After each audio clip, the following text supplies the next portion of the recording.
War. The thing most people don't realize, the hardest part of war isn't fought on the battlefield. It's fought in the days after, in civilian life, in every waking day of existence. People either treat you like dirt or they treat you like a god. I don't view myself as a hero because the killing took away so much of my soul. But I do know I've sacrificed a lot of who I am to make a difference. Before, I had a troop of soldiers behind me. As we rushed enemy lines, we had more certainty that we were going to die than live. I had brothers I could depend on. The men we had to kill, the hardships we had to go through, the friends we lost together. We all endured that together. But now I'm alone with struggles no one understands. I wouldn't wish the horrors or the trauma I faced on anyone. I'm not looking for your pity. I'm a fighter. But what am I looking for? It's peace, rest, hope. Every day is a lonely struggle. We live in a world of division, of war, of hatred. It's so freaking empty. I often question who I am and if I'm good enough, because trying to build and maintain relationships is a daily struggle. And finding someone who actually loves you for you seems like a myth. But I chose to hang on to hope. I used to question why I was here, but then one day I found an answer. Will came into my life, and I found myself longing to be with him. He was so perfect, the epitome of what I wished my life could be. I'm flippin' 22 after all. I shouldn't be stuck in my feelings. I should have it figured out and be on my way to starting a family. Well, I never felt worthy enough for most people, but especially for him. I mean, what a waste of time I'd be, right? Wrong. Not only did he show interest in me, but we began to go out. The next thing I knew, things were going pretty well. Well, except... One day, I was headed home from the bar and a man stopped and asked if he could pray for me. One day, Will took me aside and said we needed to talk. I told him I didn't mind. The world is hell, so if there's a heaven, I could sure use a bit of it in my life. Everything inside me froze. The man prayed for me like I was scum of the earth. Lord, uncome this man out of his wicked ways of alcoholism and bring him to repentance. Bring him low before you in his eyes, lest you damn his soul to hell. And with those words, I felt so angry and so broken. I pushed the man off me and punched him in the face, running back to my apartment in tears. I was in tears. What's wrong? He asked me. It's nothing, I said. I really thought you cared about me, and we might end up being something. I do, he said, and I want to be with you. But the thing is, I'm a Christian, and my pastor has been preaching about being unequally yoked, and I just feel conflicted. About what? I said. About being unequally yoked, he said. Yoke? Like egg yolks? I said, confused and not sure what else to say. No, it means being with someone not of the same faith, he said. I was conflicted with anger and confusion. My parents never really talked about faith or anything like that. We sort of just lived life and were happy.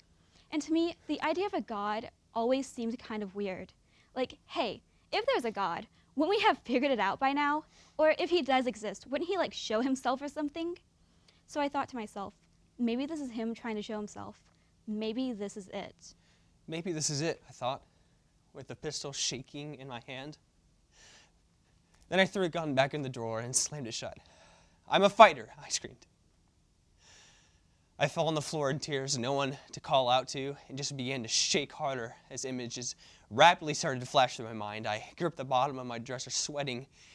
If there is a God who watches as much injustice happen, leaves me with the trauma of it as I try to change it, and then threatens me with hell as I'm trying to cease in pain, I didn't want anything to do with him. I started going to church with Will, and at first, I felt like a fish out of water. But some of the people there were nice, and it gave me a sense of hope. Plus, I had always wondered about having a purpose, and there, I finally found hope of that. I started to find myself living in constant state of anger as I tried to ease the PTSD and depression. It became harder and harder to function normally or to perform a task at my job. I went to the doctor and kept trying new drugs, but that didn't help much. I never felt like me. I found myself in a constant state wanting alcohol, even though I knew it would never help. I was going to drive myself further into depression and pull myself out. Who knows? I made a few buddies at the bar, and that helped. It was the closest thing I had to a family since the Army, even if they were just a bunch of drunken bastards. One thing led to another, and eventually, me and Will got married. It was nice to have someone by my side finally, and to not face life alone, to have a whole community of people beside me. Now, I will admit, adjusting was hard. There were a lot of odd rules, but in the end, I found a happiness in Will and in faith I'd never had before. I began to become a model example of what the church defined as a good Christian church-going wife.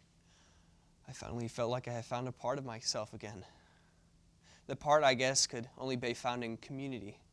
The guys started coming over for poker night every Sunday, and we often found ourselves hanging out throughout the week. Danny had seen combat just like I had, and to have someone to confide in on a rough day when none of the other guys understood was nice. For the first time, things were turning out okay. I thought the happiness I felt would last forever, until one night at work. We had a situation where a big party of people that came in regularly for a meeting was supposed to come in, but the waitress who was supposed to handle the party never came in. So my manager asked if I could stay late and handle the party. And knowing my husband and I could use the extra money, I called him to make sure that would be okay. And naturally, that scumbag agreed. The party never showed up, but when I got home, there was a car I didn't recognize. Me and Danny grew real close, but suddenly Danny, with no explanation, stopped coming to poker night. My husband was having an affair, and with someone from the church, no less. When I reached out to Danny, he told me he had found a God, which confused me at first because we had a few conversations about our disdain for religion. But he told me it wasn't the God he thought he knew, or we knew. He apologized for missing the nights due to that, had started going to church, and asked if we could move to poker night on Saturday. I was really skeptical and afraid of losing Danny, but he seemed to have a new genuine glow. The two saw me. I didn't say a word. I just slammed the door, ran out to my car, and drove. I was lost. I was confused. I didn't know what to do. I had lost the two things that mattered the most to me, Will and the church. I had learned a decent bit about God in those years, but I didn't understand. I serve God and pour my heart and soul into him and this man. And this is what I get? No. Maybe this God thing wasn't for me after all. I argued angrily with God and myself. I broke. It was Saturday night poker night. I'd never seen Danny so happy. He had found God, but he never really tried to shove it down our throats. I just saw this change in him, and he told me he had found a peace like never before. It chased away his depression and most of his PTSD. He wasn't this fruitcake or anything, but he was still Danny. But he was like this freed version of him. He openly talked to me about his struggles still, but he seemed to be finding support. He was an openly imperfect man, passionate about the hope he had found, but never aggressive or insensitive. He possessed strength, peace, rest, and life wasn't perfect for him, but he had hope. I wanted that.